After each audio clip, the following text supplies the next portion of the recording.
Con una amplia trayectoria especializada en nanotecnología molecular, Elena Pinilla es investigadora en el Centro de Tecnología Nanofotónica de Valencia, donde trabaja en el diseño, caracterización y fabricación de dispositivos nanofotónicos integrados con nuevos nanomateriales. Elena además es vicepresidenta de la Real Sociedad Española de Física, vicepresidenta de la División de Enseñanza y Divulgación de la Física, vocal de la División de Física de la Materia Condensada y subdirectora de la Revista Española de Física, habiendo recibido en 2019 uno de los aclamados premios Muy Jóvenes Científicas que otorga la revista Muy Interesante. Y como divulgadora científica no es menos, ya que es responsable de la sección Hemos leído que, en la revista de la Real Sociedad Española de Física, y ha participado en eventos de divulgación como las charlas TEX de nanofotónica, el evento Pint of Science o los festivales OGMIOS, entre otros. No os perdáis detalle de todo lo que nos cuenta en esta increíble entrevista.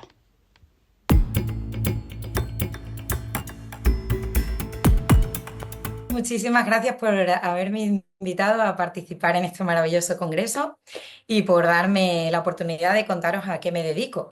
Bueno, pues mi área de investigación es la nanotecnología y en particular lo que yo hago es que creo nuevos materiales, bueno, más bien creo, sintetizo, preparo en el laboratorio nuevos nanomateriales y los integro en unos dispositivos que se llaman dispositivos fotónicos. Entonces, ¿qué son los nanomateriales y qué son los dispositivos fotónicos? Yo creo que es lo que todo el mundo se está preguntando ahora. Pues os lo explico muy brevemente. Los nanomateriales son los materiales que trabajamos o que preparamos a escala nanométrica. Y la escala nanométrica es una escala muy pequeñita, del tamaño del nanómetro, que es 1.000 millones de veces más pequeño que el metro. Para que os hagamos una idea, un pelo, un cabello humano, tiene un grosor de unos 100 micras. Pues bien, un nanómetro es 100.000 veces más pequeño que ese tamaño.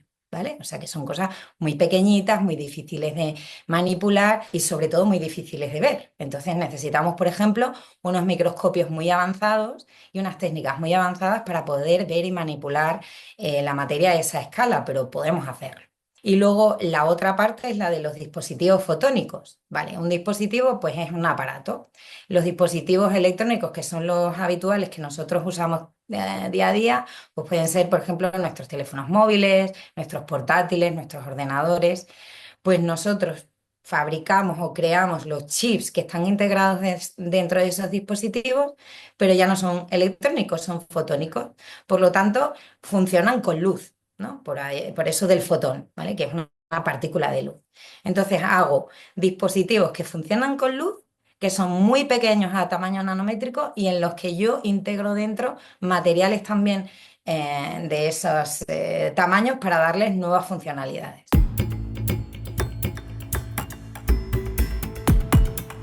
Ahí vamos, ¿no? El quiz de la cuestión, ¿no? ¿Dónde está? ¿Where's my money, ¿no? Pues las aplicaciones son muy diversas. La primera que os vendrá a la mente es la que acabo un poco de hacer la analogía de hacer un dispositivo fotónico en vez de uno electrónico. El por qué está claro, es porque se puede miniaturizar mejor, porque se puede hacer con menos materiales y luego la fotónica tiene una cosa muy buena y es que requiere mucha menos energía para que funcione. Y eso obviamente hoy en día es muy importante. ¿Por qué?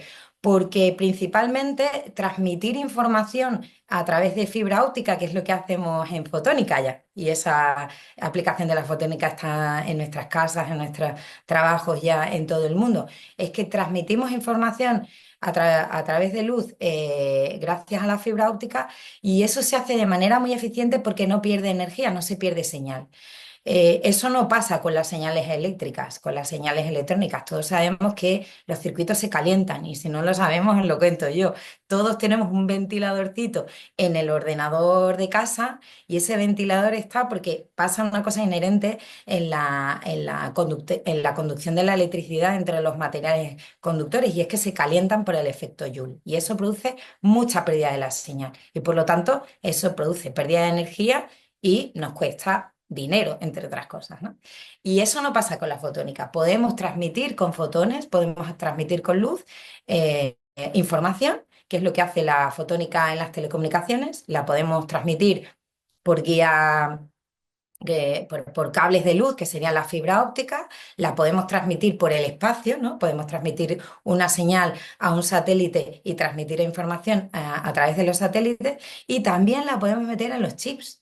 Entonces podemos procesar la información, que sería jugar con la luz, no solo para transmitir información, sino para codificarla, que es lo que hacen nuestros ordenadores o nuestros teléfonos, para convertirlo en un archivo de sonido, en una fotografía, en una película, ¿verdad? Entonces, eso también se puede hacer con luz y es lo que hago yo en los dispositivos fotónicos que fabrico aquí.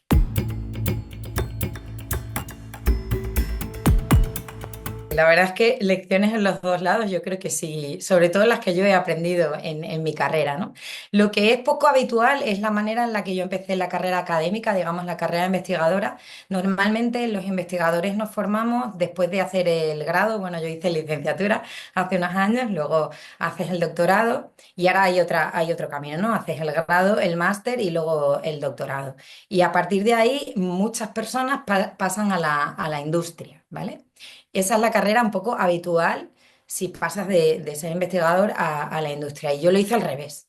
Y hacerlo al revés es muy tedioso y es muy poco práctico, ¿vale? No es imposible porque yo soy un caso de éxito, digamos, porque me ha salido bien, pero no es lo habitual. Entonces, cosas buenas de haberlo hecho al revés, para mí, que yo en la industria aprendí muchísimo.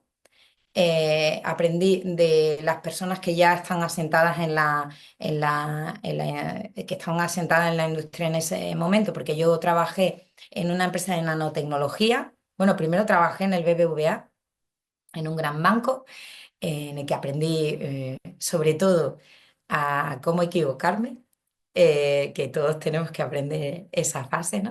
Cuando eres muy novato y no sabes y tal. Y bueno, pues ahí aprendí mucho. Luego pasé a trabajar en una empresa de nanotecnología y eso para mí me cambió la vida.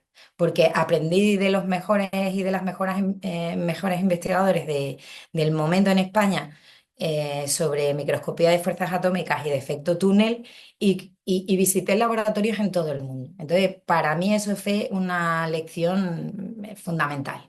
Entonces, claro, luego cuando hice el doctorado, yo llevaba todo eso, ¿no? Toda la parte, digamos, técnica y científica que había aprendido, sino todo el bagaje de haber conocido muchísimos grupos de investigación, muchísimos tipos de investigadores y muchísimos tipos de personas investigando, que eso también es muy importante, ¿no? Porque la investigación la hacemos personas, ¿no?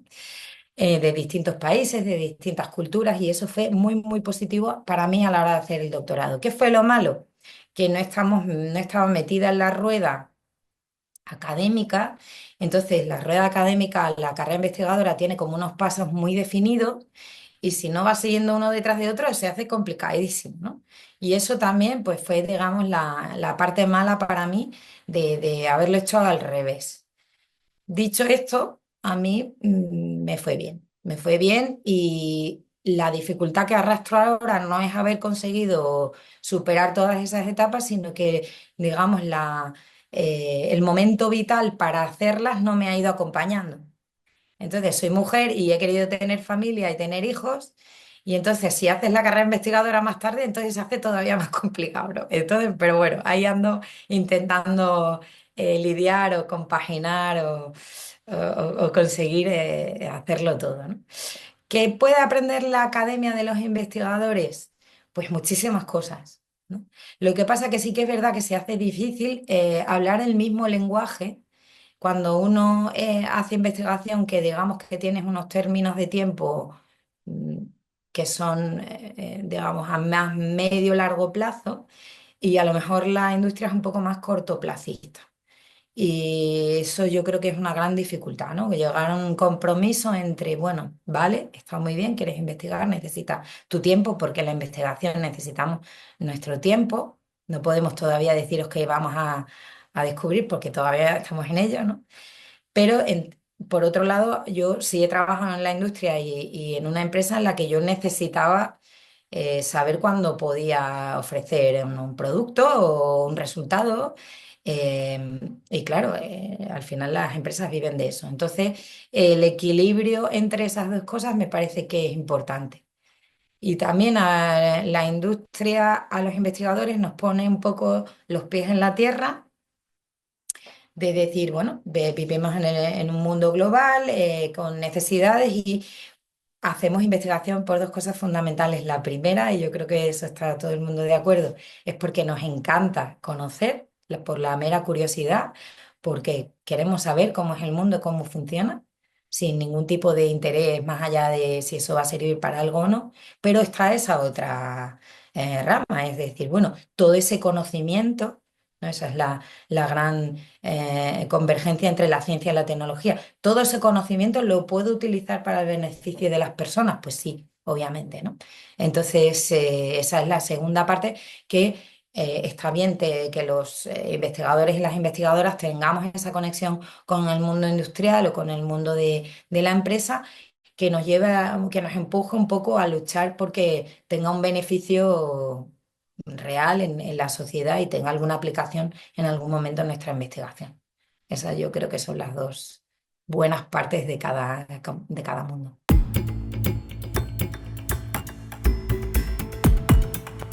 Lo primero es que cuando contamos y hablamos de la nanotecnología parece efectivamente que es algo futurista y les digo, no, no, no, eso está aquí, ¿no? Todo el mundo ya lleva nanotecnología en su móvil sin saberlo, porque todos los chips electrónicos que utilizan nuestro móvil ya tienen tamaños nanométricos de decenas, centenas de nanómetros y ya hemos tenido que usar esa tecnología. La nanotecnología además no solamente es importante a nivel tecnología porque sea pequeña, sino porque la naturaleza además cambia cuando cambia de tamaño.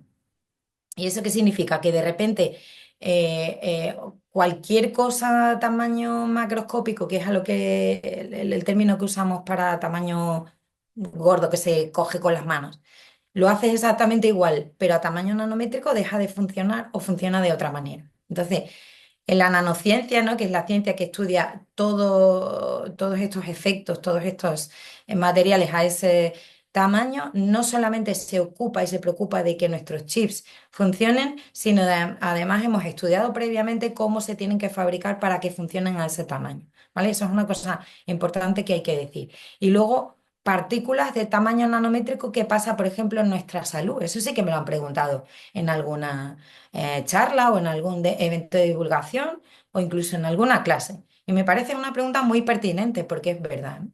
Eh, necesitamos sensores, necesitamos aparatos que monitoricen nuestra salud a ese tamaño, porque esos tamaños son tan pequeños que, por ejemplo, las partículas pueden permear a través de las membranas celulares y a lo mejor pueden afectar a nuestra salud. Y efectivamente eso se sabe y hay normativa y hay cuidado y tenemos una manera de trabajar. La primera, para cuidar la salud de las personas que trabajamos haciendo nanotecnología y segundo, sabiendo que el dispositivo que vamos a fabricar con esos nanomateriales están totalmente encapsulados y son totalmente seguros. Y eso hay una normativa y hay una ciencia que se ocupa de que eso sea así. ¿Vale? Entonces, esa pregunta me la hacen algunas veces y me parece completamente pertinente. Luego hay cosas un poco más... digamos, extrañas. Bueno, extrañas, digo extrañas para mí, porque me suenan un poco a las teorías de la conspiración, ¿no? Como que va a haber nanorobots por el aire, que se van a conchavar, o por ejemplo, que las vacunas, ¿no? Cuando pasó toda la pandemia de la COVID, hubo muchísimo revuelo porque hubo un bulo muy grande, como que las vacunas tenían grafeno, que es un nanomaterial muy famoso, y entonces eso nos podía perjudicar a la salud. Entonces sí que me ha tocado en algunas ocasiones desmentir esos bulos y enfatizar que eso no es así, ¿no? Con fotografías, con argumentos, con artículos, aunque os he de deciros que las personas que están totalmente dispuestas a creer en bulos y en teorías conspiranoicas por muchas evidencias y por muchos artículos y por muchas explicaciones que uno dé, no cambian de idea. Entonces yo he aprendido a convivir con esa casuística que me parece más de la psicología de las personas y de cómo somos en general, de la sociología, ¿no? Más que de la ciencia. Bueno, de la ciencia me refiero a la ciencia que yo hago, que es la física y la experimentación, ¿no?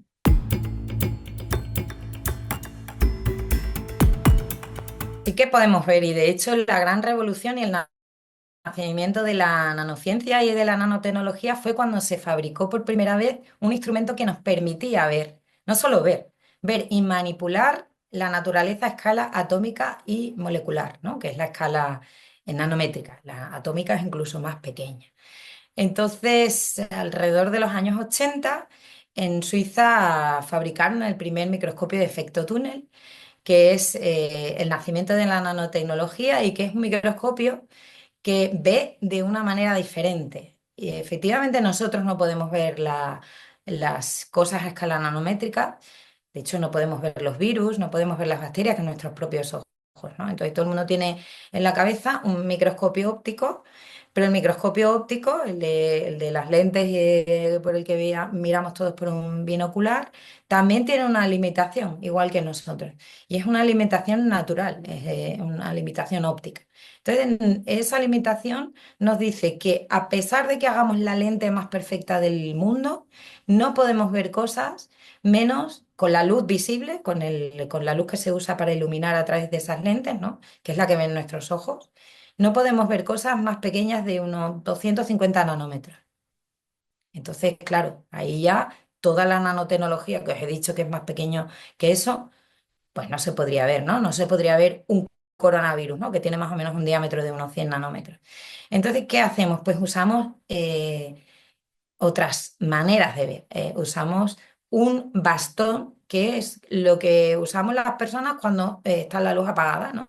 Pues usamos nuestros dedos para palpar la superficie y ver, ¿verdad? Nosotros podemos palpar una superficie y punto por punto, línea por línea, podríamos hacer un mapa topográfico de lo que estamos tocando, ¿vale? Pues esa es la manera de ver que tienen los microscopios de fuerzas atómicas y de efecto túnel, que son un tipo de microscopía que están en esa familia, ¿no? En las que usan una punta, un bastón que termina en una punta tan fina, que nos permite notar y sensar la materia átomo a átomo o molécula a molécula. Y eso es lo que nos capacitó para ver a esas escalas. Además, como estamos tocando, ¿verdad? Igual que con nuestros dedos podemos tocar y notar cómo es el perfil de algo, también podemos notar como las propiedades de esas cosas que estamos tocando, ¿no? Podemos saber si es blandito, si está duro, si conduce la electricidad. Si tuviéramos unos dedos magnéticos, podríamos saber si la superficie que estamos tocando es magnética, ¿verdad? Porque podríamos sensar esa interacción. Entonces, lo bueno de esta microscopía no es solamente que nos permita ver, sino que como tenemos ese dedo con el que podemos también notar cómo son las cosas, podemos saber las propiedades de la materia a esa escala tan chiquitita. Y además la podemos arrastrar, la podemos coger, la podemos cambiar de sitio. Entonces podemos átomo a átomo colocar o fabricar una superficie, un material. Y eso es maravilloso, porque eso nos abrió la ventana, una ventana enorme de todo lo que era más pequeño de 200 nanómetros para abajo. Ojo que estaba ahí la microscopía electrónica compitiendo y ya teníamos ese acceso a esa escala tan pequeña, pero no podíamos manipular. Entonces es un paso más, ¿no?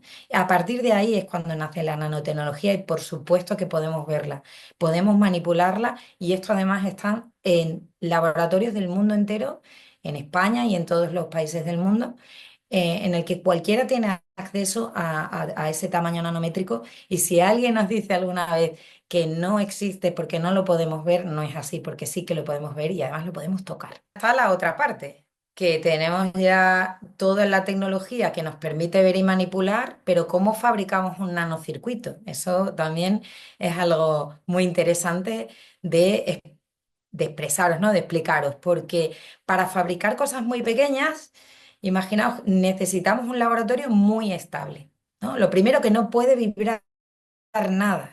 Porque claro, yo tengo una punta, lo que has explicado, ¿no? Que termina en un átomo para ver otro átomo. Cualquier persona caminando por el suelo es como un gran terremoto, ¿no? Entonces, esto se hace en un gran laboratorio que está suspendido en unas columnas enormes, con unos muelles enormes, que lo que hacen es que amortiguan las vibraciones de las personas que caminamos en el centro, del ascensor, incluso del tranvía y de los coches que pasan por aquí, por la avenida que nos rodea, ¿no? Entonces, fijaos que es un laboratorio, se llama Sala Blanca o Sala Limpia, que tiene más de 500 metros cuadrados de superficie y está suspendido en sus propias andamios, ¿no? En sus propias columnas con estos muelles que os explico y además está separado del resto del edificio. Es muy impresionante de ver. Hay un huequito entre el suelo del laboratorio y el suelo del resto del edificio.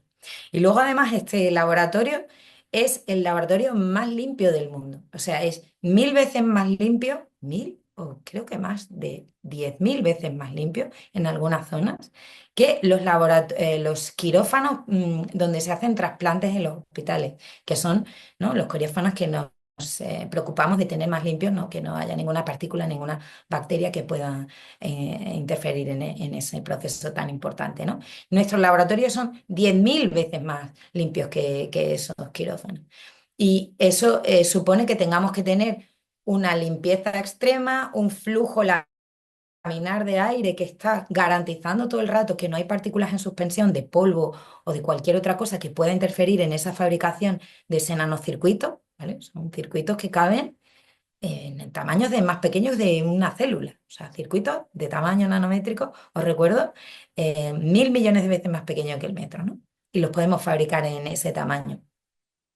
Y luego, además, para nosotros no introducir partículas en ese laboratorio, tenemos que ir disfrazados con todas las EPIs que salieron en la época de la pandemia, ¿no? Llevamos unos monos especiales con capuchas, con máscaras, con gafas, con guantes, con patucos, para no introducir nosotros ninguna partícula del exterior dentro del laboratorio que tiene una ligera sobrepresión. Hay un poquito más de presión dentro que fuera, para cuando nosotros abrimos la puerta y entramos en el laboratorio no introducir ninguna suciedad. Entonces, fijaros en el ambiente de ese laboratorio, que además tiene una luz amarillenta, que es así para no interferir en los procesos de litografía, porque se usan resinas para hacer el grabado de los circuitos y que no se estropeen, ¿no? Todo ese laboratorio se llama Sala Blanca, es un laboratorio de altísima tecnología y lo tenemos aquí en la Universidad Politécnica de Valencia, en el Centro de Tecnología Nanofotónica, donde yo trabajo, y es un laboratorio de nanofabricación para hacer circuitos de esos tamaños tan pequeños. O sea que no solamente los podemos ver, no solamente podemos manipular la materia de esa escala, sino que además podemos fabricar tecnología a ese tamaño tan pequeñito.